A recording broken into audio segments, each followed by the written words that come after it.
साथियों, आप देख रहे हैं बहुजन पैगाम। मैं आर.एस. गौतम एडवोकेट आज आपके समक्ष कुछ ऐसी दर्दनाक घटनाएं भेजने की कोशिश करूंगा जो आपकी सुन करके आपकी रूह कांप जाएगी। बीजेपी का नारा है सबका साथ सबका विकास। ये बात किसी भी पैमाने पर सिद्ध नहीं होती।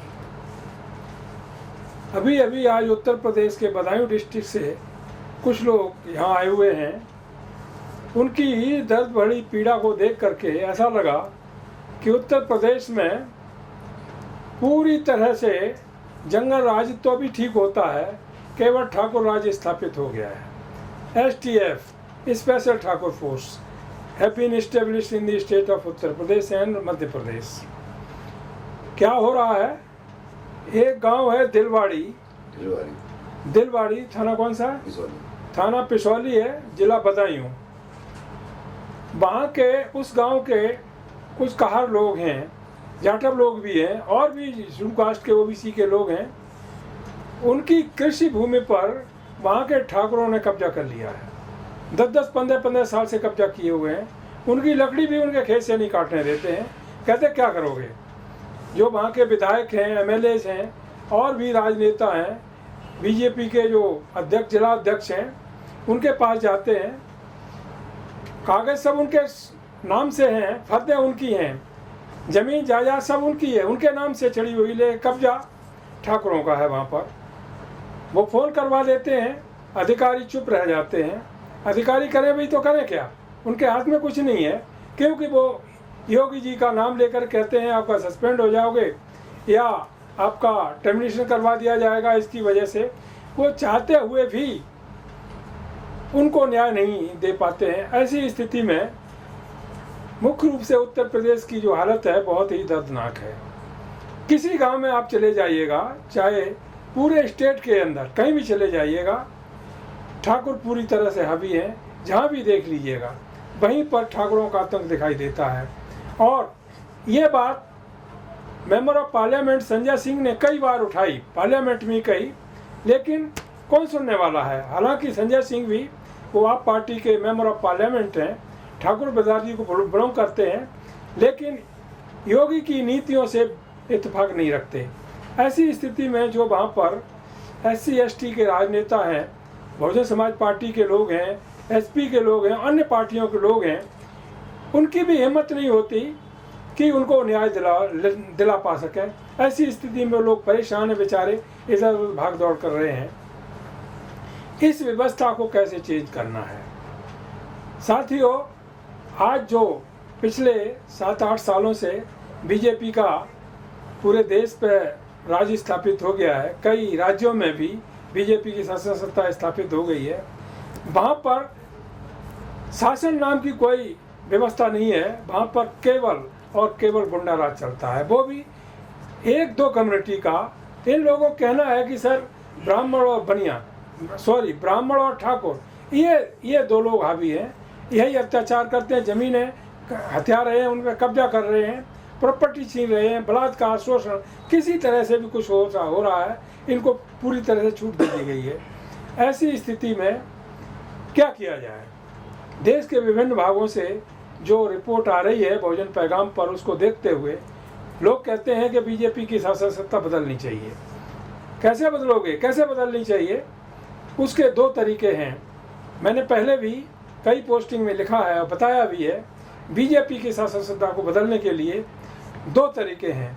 या तो ये बहुजन समाज की जो विरोधी पार्टियां हैं, सपा है, बसपा है, RJD भी, जितनी भी पार्टियां हैं देश भर की, सब मिल कर के चुनाव लड़ें। 545 सीटें हैं पार्लियामेंट में, उनको आपस में बंटवारा कर लें।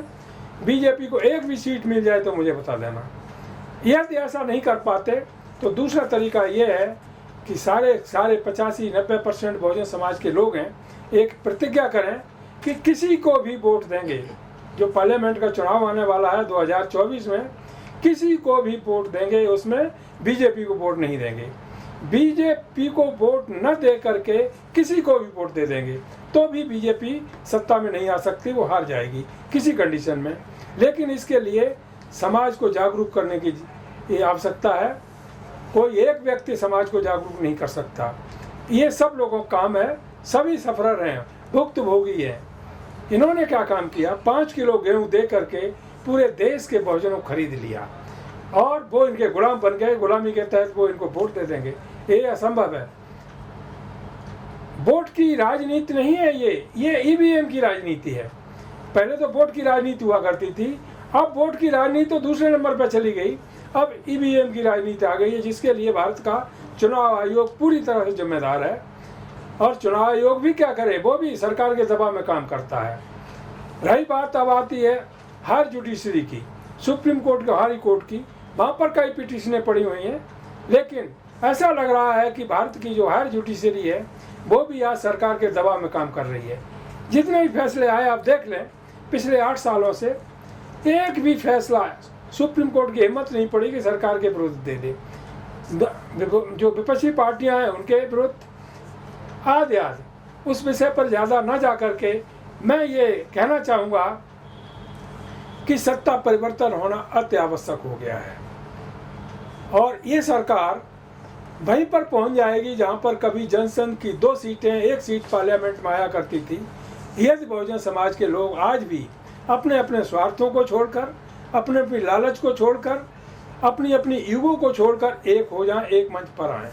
ठीक है, आप अपनी पार्टी बनाए रखिएगा, लेकिन आपस में ऐसा कोऑर्डिनेशन बना लो जिसकी वजह से जिसकी जैसी पार्टी है उसको उतनी सीटें दे दो और उस पर मिल कर के लड़िएगा। बीजेपी को एक भी सीट मिल जाए 2024 में तो मुझे बता देना, लेकिन इसमें इनका नुकसान भी नहीं है, न सपा का नुकसान, न बसपा का नुकसान, न और का किसी का नुकसान, न लालू जी का, नीतीश जी का, किसी का कोई नुकसान नहीं है, सबका फायदा ही फायदा है। न ओवैसी जी का इसमें कोई नुकसान होने वाला है किसी का। इस संबंध में M.K. स्टालिन साहब जो तमिलनाडु के मुख्यमंत्री हैं बहुत अच्छा काम कर रहे हैं और ऐसी यदि कोऑर्डिनेशन बनती है तो इसके लिए वो भी तैयार हो जाएंगे। और ये सब कर लिया आप लोगों ने तो समझ लीजिएगा आगे आने वाली जो सरकार बनेगी 2024 में आपकी बनेगी, आप इस देश के हुक्मरान होंगे और आप इस देश के शासक होंगे। साथियों, इसके लिए हम सबको एकजुट होना पड़ेगा और एकजुट करने के लिए सबको एक कवायद चलानी चाहिए, रात दिन घूम घूम करके लोगों को शिक्षित करना चाहिए और समाज में वो जागृति, वो चेतना लानी चाहिए जिसकी वजह से समाज इन बातों को समझ सके और अपना अच्छा बुरा समझ सके। आज शिक्षा का स्तर खत्म कर दिया गया है, पूरे बहुजन समाज को अशिक्षित बनाने की मुहिम चल रही है। अशिक्षित रहें, इसके अलावा उनके पास साधन ना रहें, किसी तरह के साधन हैं जो आर्थिक साधन हैं वो खत्म हो जाएं, उनको किसी तरह से रोजगार से वंचित कर दिया जाए। रोजगार खत्म हो गए, सरकारी भी और प्राइवेट में वो जाते नहीं, उनको लिया नहीं जाता। ऐसी स्थिति में एजुकेशन समाप्त हुई, रोजगार समाप्त हुए, क्या करोगे?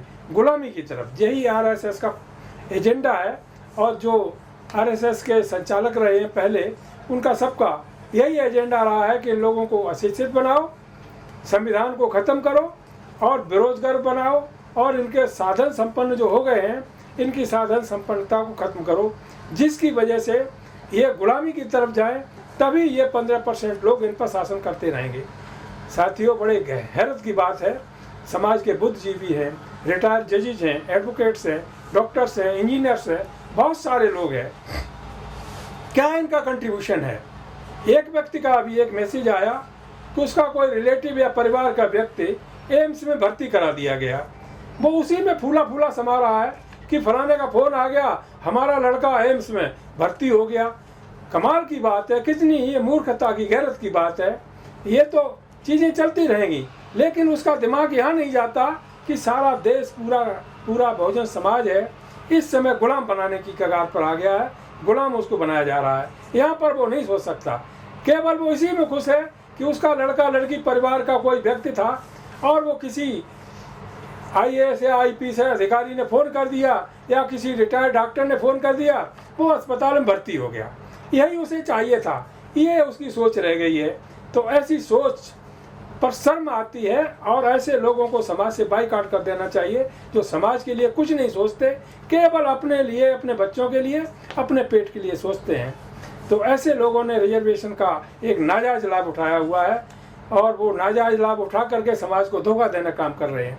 साथियों, हम लोग बीजेपी को या आरएसएस वालों को डेली कोसते हैं, हर तरीके से आलोचना करते हैं, लेकिन वो लोग जो साधनों के अलावा जो उनकी रिस्पॉन्सिबिलिटी बनती है बहुजन समाज के लोगों को जागरूक करने का, वहाँ पर कोई काम नहीं करते। जिसको नौकरी मिल गई वो समझता अब तो हमारे पास किसी चीज़ की कमी नहीं है, रिटायर होता है उसके बाद वो वहीं उसी स्टेज पे आ जाता, कोई नहीं पूछता दो पैसे का। इसके अलावा साथियों, अब लोगों ने पूछा है, कुछ लोगों के सजेशन भी आए हुए हैं कि बीजेपी की सत्ता को हटाने के लिए क्या करना चाहिए। जो करना चाहिए मैंने बता दिया, ये मेरी नहीं, बहुत सारे बुद्धिजीवियों की सोच है जो पूरे देश से बहुजन पैगाम पर डेली मैसेज के रूप में, सुझाव के रूप में आ रही है। पहले तो एकजुट हो जाए, पूरे समाज की ड्यूटी है कि जो राजनेता है बहुजन समाज के, उनको एकजुट लाने का एक प्रेशर बनाया जाए, दबाव बनाया जाए, जिसकी वजह से मिल करके चुनाव लड़ें। यदि ऐसा नहीं हो पाता तो हर नागरिक को, जो बहुजन समाज का 90-85% बहुजन समाज है पूरे देश में, ये संकल्प ले, किसी को भी वोट दे देंगे लेकिन बीजेपी को वोट नहीं देंगे। बीजेपी की सरकार 2024 में नहीं बनेगी। ये दो फार्मूले हैं, इन फार्मूलों पर अड़िग रहना पड़ेगा। लेकिन इसके लिए जो हमारे ही समाज के, बहुजन समाज के चाटुकार नेता हैं, चाटुकार पार्टियां हैं, या लालची, लोभी कहना चाहिए, जो समाज के गद्दार व्यक्ति हैं, वो जाकर अपने स्वार्थ के लिए वहाँ पर अपनी दलाली करने की कोशिश करेंगे। ऐसे लोगों को भी समाज से बाइकआउट करने का वक्त आ गया है, चाहे वो आपका सगा भाई क्यों ना हो। ऐसा समाज जो बाबा साहब के, पेरियार के, तथागत बुद्ध के, बिरसा मुंडा के, सावित्रीबाई फुले, महात्मा ज्योतिराव फुले, साहू जी महाराज आदि के विचारों के खिलाफ काम करता है, वो समाज का गद्दार है। ऐसे गद्दारों को बख्शने की जरूरत नहीं है। किसी भी हालत में इनका समाज से बाइकआउट होना चाहिए, तभी समाज का सुधार हो पाएगा। मैं समझता हूँ कि ये बातें कुछ लोगों को चुभ रही होंगी, कोई फर्क नहीं पड़ता, बात सही है। बाबा साहब ने कहा था, पढ़ा लिखा व्यक्ति किसको कहते हैं? एजुकेटेड पर्सन कौन है? जो व्यक्ति सच को सच कहने की हिम्मत नहीं कर सकता, झूठ को झूठ कहने की हिम्मत नहीं कर सकता, उसे एजुकेटेड पर्सन नहीं कहा जा सकता। He is not treated as the educated person in the country, कहीं पर भी नहीं। जो सच को सच कहने की हिम्मत रखता है, वो चाहे बगैर पढ़ा लिखा व्यक्ति क्यों ना हो, वो भी शिक्षा के क्षेत्र में आएगा। इसलिए मैं आगाह करते हुए कहता हूँ कि साथियों, सच को सच कहने की हिम्मत रखो, गलत को गलत कहने की हिम्मत रखो। अभी आपने देखा कहाँ गुजरात से एक मार्च आ रही है, उसमें सैकड़ों लोग हैं और उन्होंने बाबा साहब के ऊपर एक सिक्का बनाया है जिसका वजन है 1111 किलोग्राम। और वो कहाँ से? गुजरात से राजस्थान होते हुए यहाँ पर आए, हरियाणा में उनको रोक दिया गया होम मिनिस्टर के आदेश से। हरियाणा गवर्नमेंट कहती है होम मिनिस्टर का आदेश है। अब वो उस सिक्के को राष्ट्रपति भवन में राष्ट्रपति महोदय को भेंट करने के लिए जा रहे थे। ये हालत है जहाँ पर बुद्ध विहार हैं तोड़ा जा रहा है, संत रविदास मंदिर है उनको गिराया जा रहा है, जहाँ अंबेडकर भवन है उनको तोड़ा जा रहा है। जो महापुरुषों की, बहुजन महापुरुषों की विचारधारा है, उनका साहित्य है, लिटरेचर है, उनको खत्म किया जा रहा है। लेकिन जो समाज के लोग अपने को बुद्धिजीवी और पढ़ा लिखा कहते हैं, इस दिशा में सोचने के लिए कोई टाइम नहीं निकाल पाते, केवल अपनी रोजी रोटी और नौकरी तक सीमित रह गए हैं। इससे अच्छा तो ऐसा होता कि उनको रिजर्वेशन मिलता ही नहीं, जिसकी वजह से आज वो उन लोगों का नुकसान कर रहे हैं जो समाज में कुछ काम करने की हिम्मत रखते हैं और समाज के लिए कुछ काम करना चाहते हैं। बड़े बड़े अधिकारी हैं, मैं एक नहीं सैकड़ों के नाम ऐसे गिना सकता हूँ जिनका समाज में एक धेले भर का योगदान नहीं है और कभी भी नहीं रहा, केवल अपने तक सीमित रह गए। अपने बच्चों को अमेरिका में, फ्रांस में, इधर उधर भेजते हैं पढ़ाने के लिए और वो बाद में लौट के भी नहीं आते हैं। क्या फ़ायदा हुआ? तभी तो बाबा साहब ने दुखी होकर कहा था, इन पढ़े लिखे लोगों ने धोखा दिया समाज को और वो आज भी देते जा रहे हैं। अब जो बहुसंख्यक समाज, बिना पढ़ा लिखा समाज है, बेरोजगार है, उसको ध्यान देना पड़ेगा इनको बाइकआउट करने के लिए। जो व्यक्ति IAS बन के, IPS बन के कितने बड़े ओहदे पर पहुंच करके जो रिजर्वेशन से गया हुआ है और वो केवल अपने तक सीमित रह गया, अपने बच्चों तक सीमित रह गया है, उसे समाज से कोई मतलब नहीं है। ऐसे व्यक्ति को समाज से बाइकआउट होना चाहिए। साथियों, इस संबंध में अभी आगामी आप जानते हैं कई बार बोला जा चुका है, 20 अगस्त को बाबा साहब डॉक्टर अम्बेडकर ने जो भवन बनाया था दिल्ली में, वहाँ पर एक कार्यक्रम होने जा रहा है। देश भर से बुद्धिजीवी इकट्ठा हो रहे हैं, लेकिन एक जगह नहीं, मध्य प्रदेश हो, उत्तर प्रदेश, उत्तराखंड हो, महाराष्ट्र हो, गुजरात हो, हर जगह से ये मैसेज मिलते हैं समाज सेवा करने वाले लोगों के, जो सोशल एक्टिविस्ट लोगों के, ये जो क्लास वन के अधिकारी हैं इनका कहीं किसी तरह का कोई योगदान नहीं रहता, कहीं पर किसी स्टेट में नहीं रहता। ये केवल जब तक IAS रहते, अपने रुतबे में रहते, रिटायर होने के बाद ये अपना संगठन बना लेते हैं केवल अपनी सुरक्षा के लिए, अपने बच्चों की सुरक्षा के लिए, और जो पैसा इनके पास है या सरकार से लेते हैं वो उसमें अध्यक्ष बन गया, वो सेक्रेटरी बन गया, वही कोई भी अधिकारी बन गया, समाज का उससे कोई लेना देना नहीं है। यानी समाज को इन्होंने बाइकाट कर रखा हुआ है। तो ऐसे लोगों से कोई फायदा होने वाला नहीं है। वक्त आ रहा है कि ऐसे लोगों की भी आगे चल करके समाज उनको जवाब देगा, उनको औकात बता देगा कि आप रिजर्वेशन से गए थे और आपने रिजर्वेशन का नाजायज लाभ उठाते हुए हमारे लिए क्या किया, किसी के लिए क्या किया। तो ऐसे लोगों को भी अब वक्त आ गया है कि छोड़ना नहीं है किसी कंडीशन में। हम ये नहीं कहते हैं कि आप लड़ाई करो, दंगा करो, फिसाद करो, कुछ भी करो, इसके लिए नहीं। जो संवैधानिक तरीके हैं, शांतिपूर्ण तरीके हैं, शैक्षिक तरीके हैं, उनको अपनाते हुए इन लोगों को भी शिक्षित करने का वक्त आ गया है। साथियों, एक बार नोट कर लीजिए, कोई व्यक्ति बहुजन समाज का IAS बन जाता है, इसका मतलब ये नहीं कि बहुत बड़ा विद्वान हो गया, वो उसमें बहुत सारी शिक्षा आ गई, वो किसी तरह रिजर्वेशन के माध्यम से IAS बन गया है, PCS बन गया है, IPS बन गया है, लेकिन शिक्षित नहीं हो गया है। क्योंकि सच को सच कहने की उसमें हिम्मत नहीं, झूठ को झूठ कहने की हिम्मत नहीं। वहाँ पर कोई यह समाज का आदमी पहुँच जाता है, उससे मिलने की जरूरत उसमें नहीं, उससे मिलता ही नहीं है। जो बहुजन समाज के गरीब लोग जाते हैं मिलने के लिए, उनको भी दुत्कार देता है। इस संबंध में बहुत अच्छे कुछ अधिकारी ऐसे पुराने रहे हैं जिनके मैं नाम जानता हूं, जिन्हें हिम्मत से काम किया। एक IAS अफसर थे SP आर्या साहब, धोबी समाज से आते थे, मैनपुर डिस्ट्रिक्ट में आर्या वो DM थे वहाँ पर। इसके अलावा जहाँ पर भी गए, एक मिनिस्टर मिलने के, MP मिलने के लिए गया, तो उन्होंने कहा भाई समय आएगा, जब नंबर आएगा तभी मिलूंगा। उसके बाद उसने कहा मैं जाकर के आपको यहाँ से ट्रांसफ़र करा दूंगा। उन्होंने कहा मेरे पास एक स्कूटर है, मेरी बीवी है, एक बच्चा है, बैठा लूँगा चला जाऊँगा, मेरे पास कोई धन संपत्ति नहीं है, इसलिए आप शौक से जाकर के इंदिरा जी से कह दो मेरा ट्रांसफ़र करा दें। ऐसे लोगों की ज़रूरत है। तो ऐसी क्रीम जब निकल के आएगी तब काम हो पाएगा। जो लोग अपने स्वार्थ के लिए कितने बड़े अधिकारी बन जाएं, मंत्री बन जाएं, संतरी बन जाएं, अपने लिए ही धन इकट्ठा करते हैं या अपनी स्वार्थ के लिए काम करते हैं, समाज आज बहुत दुखी होकर के ये सब बातें कह रहा है। साथियों, ये बातें जो आज मैंने कही हैं केवल RS गौतम एडवोकेट की नहीं है, ये पूरे देश भर से जो बुद्धिजीवियों के, गरीबों के और बेरोजगारों के व्यूज आ रहे हैं, उनको मैंने बहुजन पैगाम के माध्यम से आप तक पहुंचाने की कोशिश की है। जो ऐसे लोग हैं जिनको ज़रूरत है, मैं उनका स्वागत करता हूं, और 20 तारीख को वो आएंगे, अपनी अपनी बात बताएंगे आकर के। दूसरी बात, सामाजिक परिवर्तन कैसे होगा। ये एक ऐसा इशू है जो हजारों साल से पेंडिंग है और अभी तक पेंडिंग ही चला रहा है। किसी भी लीडर की जरूरत नहीं हुई कि सामाजिक परिवर्तन की दिशा में वो कुछ काम करे या बोले, क्योंकि उसके वोट कट जाएंगे, इसकी वजह से वो नहीं काम करना चाहता। सबसे बड़ा काम है सामाजिक परिवर्तन। सामाजिक परिवर्तन का मतलब क्या हुआ? जो हजारों साल से मनवादी व्यवस्था, ब्राह्मणवादी व्यवस्था,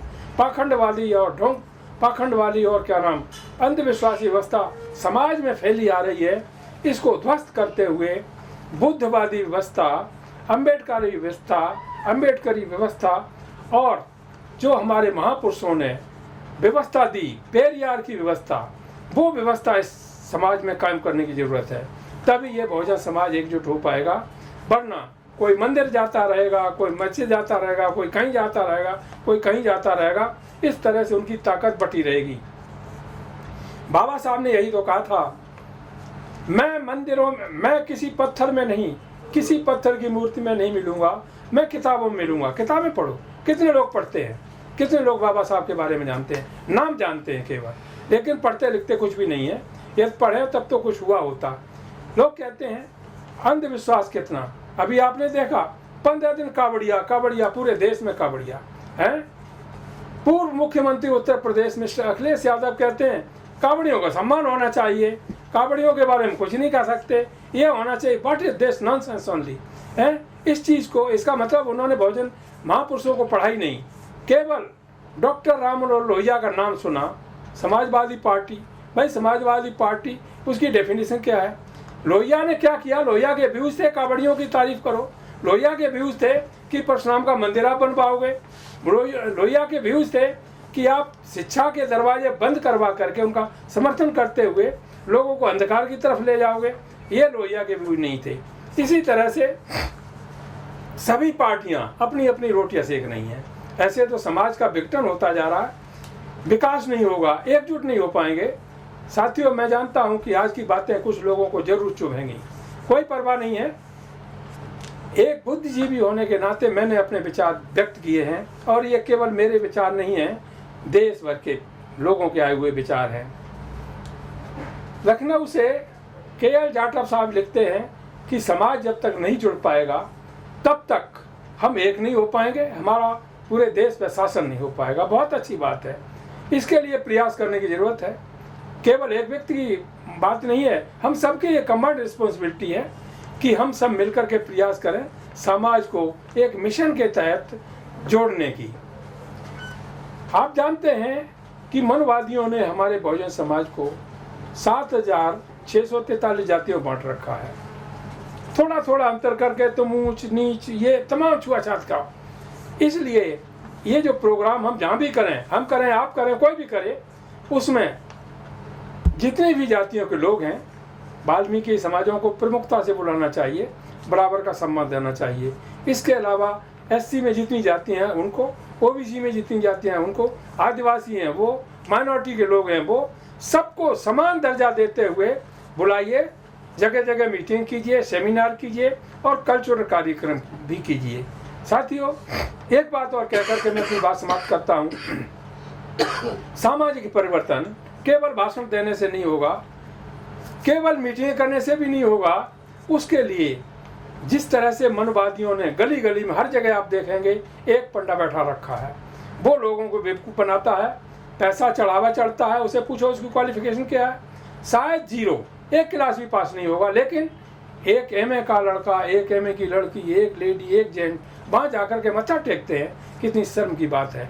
इसी तरह आपको अपने सांस्कृतिक कार्यक्रम महापुरुषों पर जो बने हुए हैं उनको गांव-गांव में, हर घर में और क्या नाम शहरों में जाकर के, हर मोहल्ले में जाकर के उनको दिखाना पड़ेगा, फ्री ऑफ कॉस्ट दिखाना पड़ेगा। इस संबंध में अब आप सोचेंगे फ्री ऑफ कॉस्ट कैसे दिखाएंगे। मैंने लोगों से आग्रह किया है कि जो लोग सक्षम हैं उनको देना चाहिए, जो असक्षम है उनको फ्री ऑफ कॉस्ट में बांटना चाहिए। महापुरुषों का लिटरेचर है, जो बहुजन लिटरेचर है, वो घर घर तक पहुंचना चाहिए। भारत का संविधान घर घर तक पहुंचना चाहिए।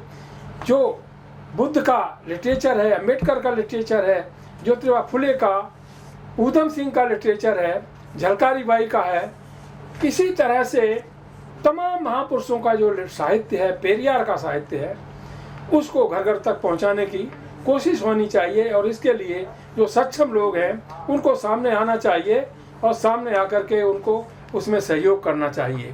साथियों, इसमें यदि कोई बात गलत है तो आप वहीं रोक देना, हम उसमें सुधार करने के लिए तैयार हैं। लेकिन यह सही है तो समर्थन करना और आगे आइएगा।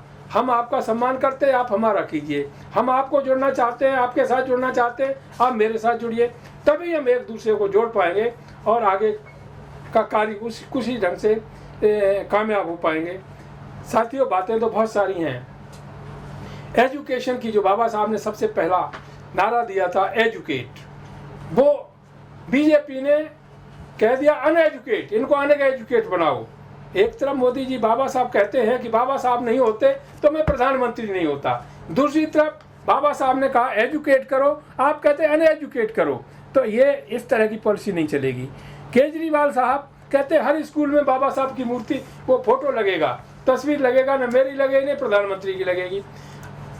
लेकिन उधर पंजाब में क्या हो रहा है, भाई जो आपने राज्यसभा के मेंबर बनाए उसमें एक भी शेड्यूल कास्ट का नहीं, एक भी शेड्यूल कास्ट का नहीं।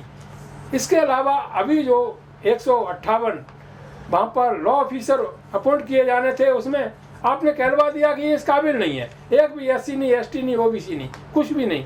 तो ये दोगली राजनीति तो नहीं चलेगी किसी हालत में। केवल बाबा साहब ने इसका खुद मना किया हुआ है। बाबा साहब किसी तस्वीर में नहीं मिलेंगे, किसी पत्थर की मूर्ति में नहीं मिलेंगे, बाबा साहब लिटरेचर किताबों में मिलेंगे। भाई केजरीवाल साहब जी, आप सारे स्कूलों में बाबा साहब का लिटरेचर पढ़वाइएगा, संविधान को पढ़वाइएगा, बाबा साहब ने किताबें लिखी उनको पढ़वाइएगा, तब हम समझेंगे कि आप बाबा साहब के फॉलोअर हैं।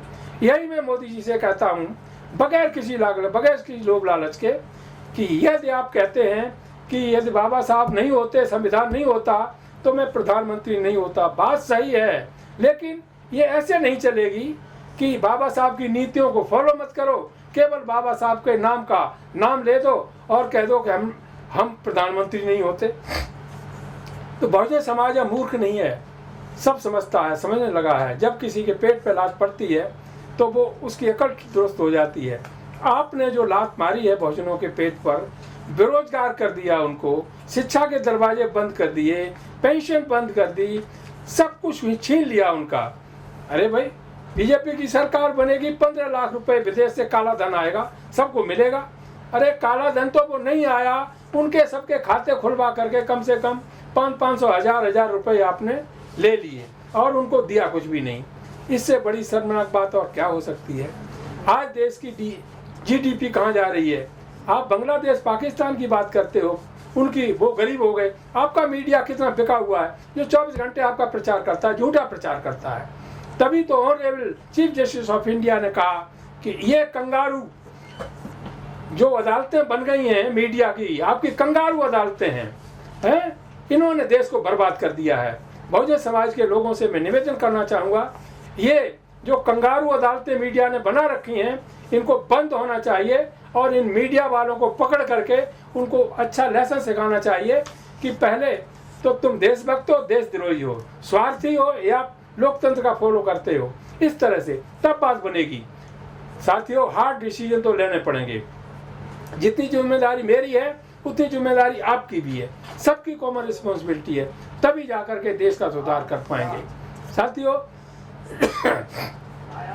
आज भारत का सर्वोच्च न्यायालय, हाई कोर्ट्स निष्पक्ष और बोल्ड डिसीजन क्यों नहीं दे पा रहे हैं? What is the reason? Reason उसके स्पष्ट हैं कि बगैर कंपटीशन के, बगैर योग्यता को परखे हुए कोलोजियम के माध्यम से जातिवादी जजों को अपॉइंट किया जाएगा, ऐसा ही होगा। देश का लोकतंत्र खत्म हो जाएगा। EVM के खिलाफ कितनी पिटीशन सुप्रीम कोर्ट में पड़ी, क्या हुआ? No result. आपने सामान्य वर्गों का 10% आरक्षण कर दिया, 3 साल हो गए, कितनी पिटीशनें पड़ी हुई हैं सुनवाई के लिए कि इलीगल है, क्योंकि रिजर्वेशन का फार्मूला है सोशल और एजुकेशनली बैकवर्ड है, उसको रिजर्वेशन मिलेगा, इकोनॉमिकली का नहीं। सुप्रीम कोर्ट ने आज 3 साल में अभी तक एक कमेटी नहीं बना पाई, बेंच नहीं बना पाई सुप्रीम कोर्ट में इसके ये पिटीशन सुनने के लिए। क्या हो रहा है? उधर अर्नब गोस्वामी की पिटीशन पढ़ती है बेल के लिए, शाम को पढ़ती है, सवेरे नंबर आ जाता, बेल हो जाती है उसकी। बट इज दिस, तो मैं कहना चाहता हूं न्यायपालिका को भी कि अब देश के लोग मूर्ख नहीं हैं, आपको भी लोग देख रहे हैं, आपके जो कार्य हैं, जिस तरह से आप फैसले करते हैं, उनको भी देश देख रहा है और ज़्यादा दिन तक ये चलने वाला नहीं है। इसलिए सबको सावधान हो जाना चाहिए। और सफरर हैं वो तो बेचारे सफरर ही हैं, वो तो सावधान ही हैं, लेकिन वो कर क्या सकते हैं? पैसा उनके पास नहीं है, खाने को उनके पास भी नहीं है, मोहताज बना दिया गया। भारत जिसे सोने की चिड़िया कहा जाता था, आज वो ऐसी चिड़िया बन गई है कि उसके पंख ही तोड़ दिए गए हैं, वो एक स्थान से दूसरे स्थान पर नहीं जा सकती। साथियों, बातें तो बहुत सारी हैं, इसलिए बहुत कुछ न कह करके मैं यही कहता हूं कि आज जो उत्तर प्रदेश में, मध्य प्रदेश में, कर्नाटका में और अन्य राज्यों में जो SC ST OBC पर अत्याचार हो रहे हैं, माइनॉरिटी पर अत्याचार हो रहे हैं, उन्हें रोका जाना चाहिए। उनकी ज़मीनें हड़प ली गई हैं, ज़मीनों पर जबरन कब्जा हो रहा है, क्या नाम है आपका? चंद्रपाल। मिस्टर चंद्रपाल, ये बदायूं से आए हुए हैं। ओबीसी कम्युनिटी को बिलोंग करते हैं, खार कम्युनिटी को। इनकी 15 बीघा जमीन ठाकुरों ने कब्जा कर लिया है। एसडीएम का ऑर्डर है, तमाम अधिकारियों का ऑर्डर इनके पक्ष में है, लेकिन वो कब्जा छोड़ने को तैयार नहीं है। पुलिस कहती है कि फोन आ गया, हम क्या कर सकते हैं। ये तो हालत हो रही है आपके शासन काल में भाई मोदी जी, योगी जी। क्या करेंगे लोग, कहाँ जाएंगे, भीख मांगेंगे? आप भीख भी नहीं मांगने दोगे उनको। माफिया गुंडे पाल रखे हैं इन्होंने, जगह जगह आपने भूमाफिया गुंडे पाल रखे हुए हैं, जो SC ST और OBC माइनॉरिटी की जमीनों पर कब्जा करने लगे हैं जबरन। मुझे इन्होंने दिखाया है सारे डॉक्यूमेंट में, अभी मैंने देखे हुए हैं। रजिस्ट्री इनके पास है, दाखिल खारिज इनके फेवर में हुआ है, फर्द इनके फेवर में है, सब कुछ है। पेड़ इनके खड़े हुए हैं, इन्होंने अपने पेड़ बेच दिए, एक मोहम्मद ने लिए, 5-7 पेड़ कट भी गए। ठाकुरों ने आकर के उन पर कब्जा कर लिया कि नहीं बिकने देंगे, पैसा हम लेंगे। बहुत सारी चीज़ें ऐसी हैं जो कि जिनको कहते हुए यदि हम इसी प्रोग्राम को चलाते रहें घंटों लग जाएंगे और ज़्यादा लंबा हो जाएगा तो लोग सुनेंगे भी नहीं। इसलिए मैं आज यहीं पर अपनी बात को विराम देता हूं और आप लोगों से आग्रह करता हूं कि यदि आपको भोजन पैगाम को घर घर तक पहुंचाना है, इसे लाइक करें, सब्सक्राइब करें और कमेंट भी करें, तभी घर घर तक भोजन पैगाम आपकी आवाज़ को और दूसरों की आवाज़ को आप तक पहुंचा पाएगा। इन्हीं शब्दों के साथ साथियों, जय भीम, जय भारत, नमो बुद्धाय।